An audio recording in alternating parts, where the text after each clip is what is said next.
और पहले ये नहीं थी, पहले संतान का उद्देश्य अपने माता पिता पूर्वज के उस व्यवसाय में ही सहयोग देना होता था, और फिर इसको आगे चल के आप करते रहते थे। और वो ऐसे हम 4 युग बिताए, और तब भी हमारा बढ़िया गुजारा होता था। लेकिन अब ये शिक्षा मालिक ने दिलवानी थी हमारे को, और इस शिक्षा ने हमारे ऊपर बिजली गिर दी, हम बेईमान बना दिए, और हर तरह से पता नहीं के ये बना लूँ वो बना लूँ, और जो काम करना है उसको भूल गए। तो इसलिए हम 4 अक्षर किसी लैंग्वेज के समझ कर नहीं सोचा पता नहीं क्या बन गया, अंग्रेजी सीख लिया तो अंग्रेजी में बोल लगा, नो टीटी पाक जाएगा। अरे भाषा है, चाहे सिंपल बोल ले, आम आदमी बतला ले, इस तरह बात कर ले, और चाहे अंग्रेजी में बोल ले, अपना विचारों को दूसरे तक पहुंचाना। फिर हम बड़े प्रभावित होते हैं, बड़ा विद्वान है।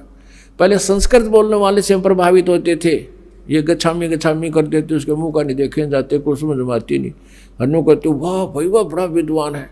ऐसे वर्तमान में 2-4 संस्कृत के सेंटेंस बोल देता है, तो कति एजुकेटेड पर्सन है, कोई बात हुई है।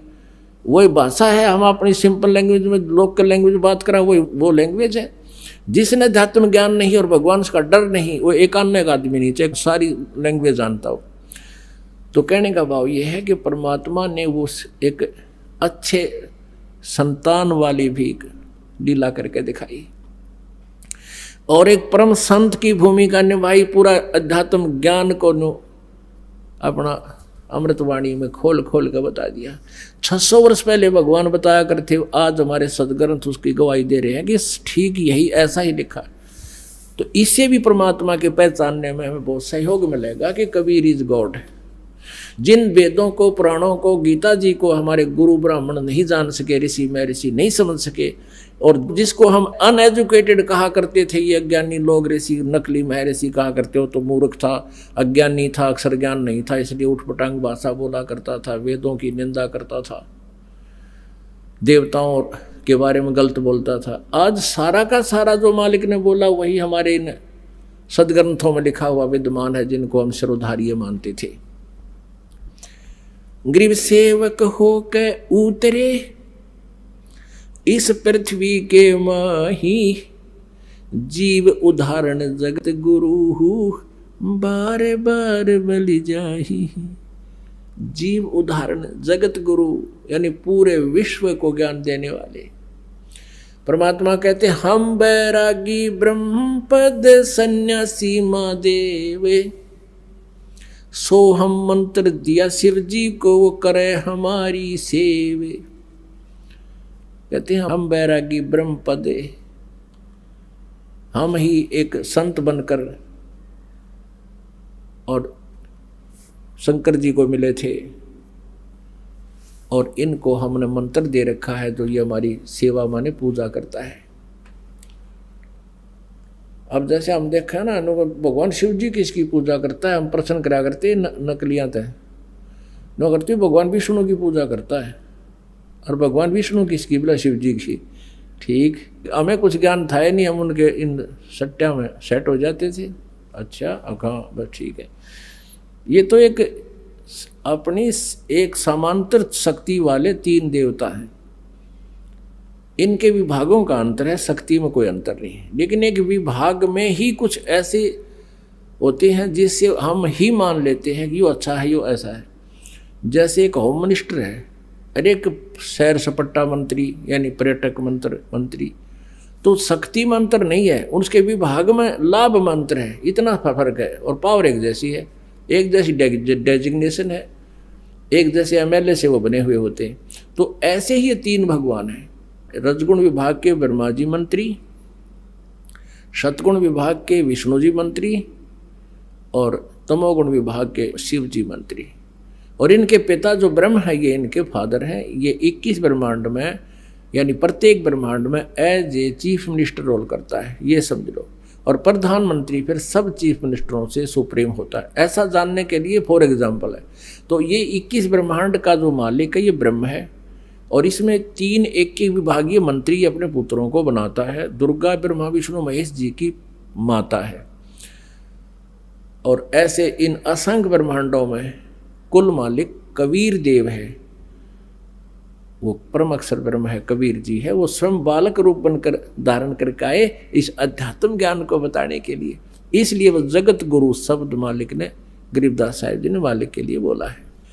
काशीपुरी कष्ट किया उतरे अधर अधारे, मोमिन को मुजरा हुआ जंगल में दीदार। काशीपुरी कष्ट किया यानी काशी के लिए प्रस्थान किया, उतरे अधर आधार यानी ऊपर से, एज इट इज किसी माँ के जन्म ने लिया, वहाँ से ऊपर से उतरे, वहाँ से चलकर आए। जैसे ऋग्वेद मंडल नंबर 9 सूक्त नंबर 86 मंत्र नंबर 26-27 में 2 मंत्र बहुत अजब समझनिया होता कोई, क्यों परमात्मा जो लोक के तीसरे पृष्ठ पर तीसरे भाग में विराजमान है ऊपर, वहाँ से गति करके आता है, वो कबीर देव है।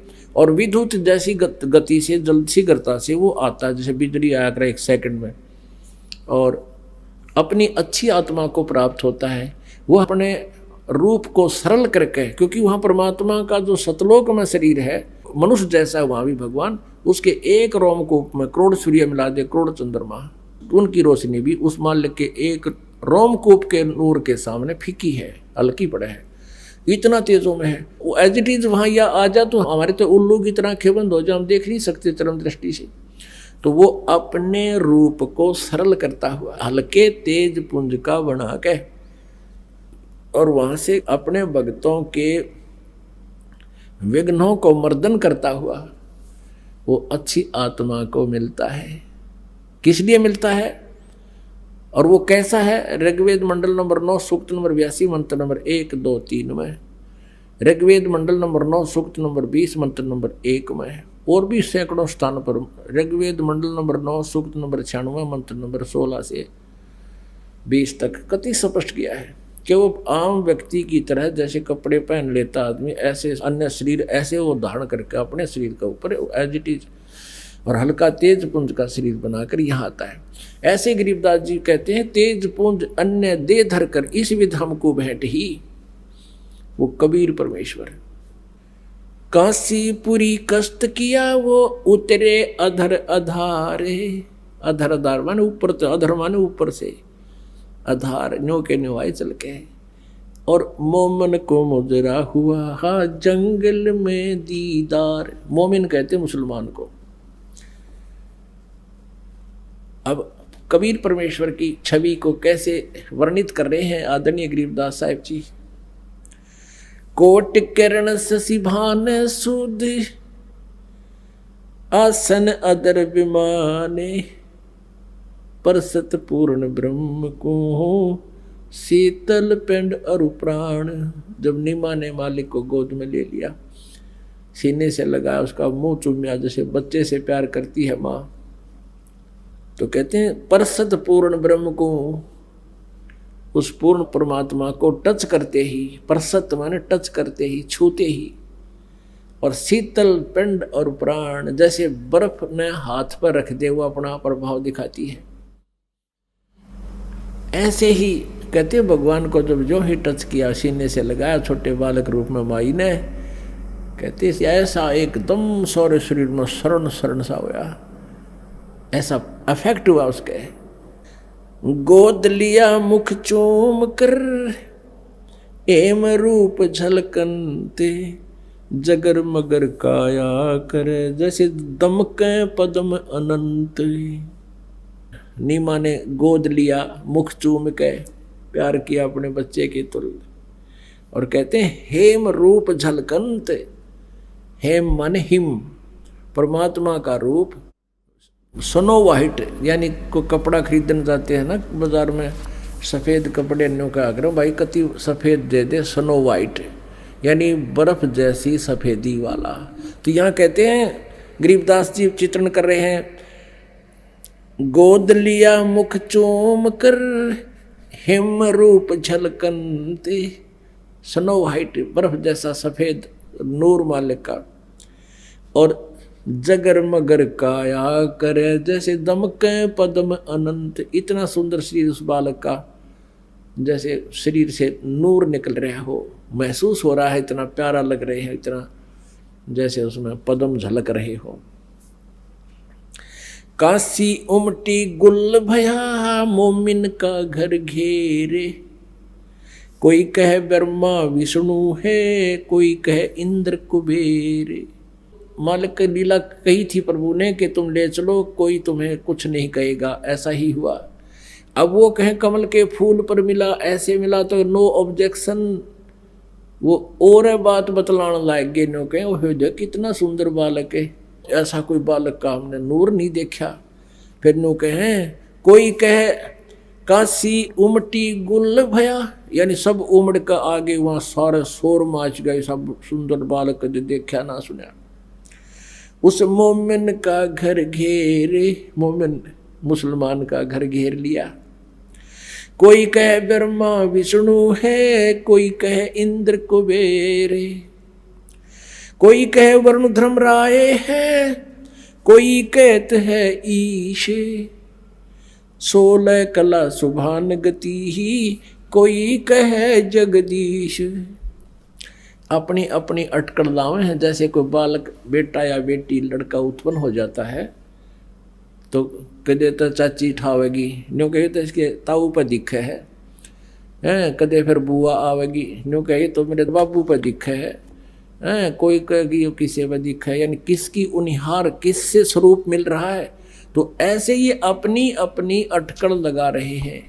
चाचे तो वहाँ के उनिहार नहीं बता रहे, वो इतना अजीब और गरीब, इतना दिव्य रूप था प्रभु का। उनकी सीधी सुरती देवताओं के शरीर की तरफ जा रही है। काशी उमटी गुल भया मोमिन का घर घेर। कोई कहे ब्रह्मा विष्णु है, कोई कहे इंद्र कुबेर। कोई कहे वरुण धर्मराय है, कोई कहते है ईश। 16 कला सुभान गति ही, कोई कहे जगदीश। भक्ति मुक्ति ले उतरे, ओए होए, भक्ति मुक्ति लेकर अवतरे। मिटन तीनों ताप, मोमन का डेरा लिया, वहां कहे कबीरा बाप। ये भगवान कितने दयालु दाता, अपने बच्चों के लिए कितना कष्ट उठाते हैं। हम कितने भोले और अनजान बना दिए, अज्ञानी बना दिए इस काल ने। हम अपने पिता को पहचान नहीं पा रहे। और कबीर परमेश्वर जी कहते हैं मैं रोवत हूँ सृष्टि को, ये मेरे बच्चे हैं, इनको रोता फिरता हूँ, तुम मेरे बच्चे हो, कितने कष्ट उठा रहे हो। किसी का बालक बिगड़ जा, बेटा बेटी गलत रास्ते पर चल जा, माता पिता उसके लिए भटकते रहते हैं कि उनको मालूम होता है कि आगे भविष्य में इनकी ब्राह्मणी होएगी, कितना दुखी है ये। लेकिन वो उस समय नहीं समझ पाते, माँ बाप की बात को स्वीकार नहीं करते। अब काल ने हमारे लिए ऐसा कर दिया कि हम अपने पिता को पहचानने योग्य नहीं छोड़े। परमात्मा की परिभाषा को चेंज करा दिया। अब भगवान आता है, मैं भगवान हूँ नहीं, हमने तो भगवान वो चाहिए जिसके हाथ में सुदर्शन चक्कर हो, या हनुमान की तरह गदा ले रहा हो, या श्री कृष्ण की तरह या राम की तरह तीर ले रखे हों, या दुर्गा की तरह 8 हाथों में हथियार हो। हम तीसरे भगवान मानना, एक गरीब जुलाहा रूप में रोका मैं भगवान, सपने में ना मानना हम। लेकिन भगवान तो मना के छोड़ देगा। उसमें वो परम शक्ति है जिसकी हमने सब जगह भटक लिए, जहाँ राहत नहीं मिली। और उस गरीब जुल्हा जिसको हम एक जुल्हा सा गरीब सा व्यक्ति मानते थे, और वहाँ जाते ठीक होने लगे। 64 लाख से सो गए थे परमात्मा गया 550 वर्ष पहले।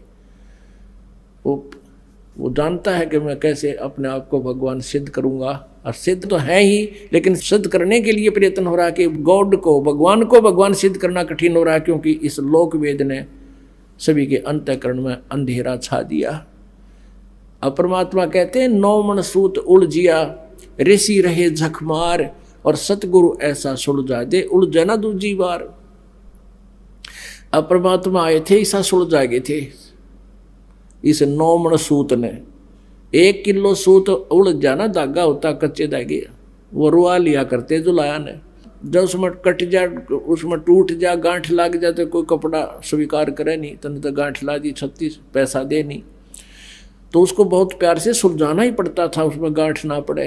तो ऐसे ही परमात्मा कहते हैं कि यो 9 मन सूत उलझवा दिया, काल के दूता ने उलझा दिया, अध्यात्म ज्ञान को बिगाड़ दिया। और उसको परमेश्वर कबीर जी ने आके ऐसा सुलझा दिया, वो सुलझा के रख गए थे, हम फिर भी ना समझ सके कि यो ठीक है, हम उलझे हुए माथा मारते रहे।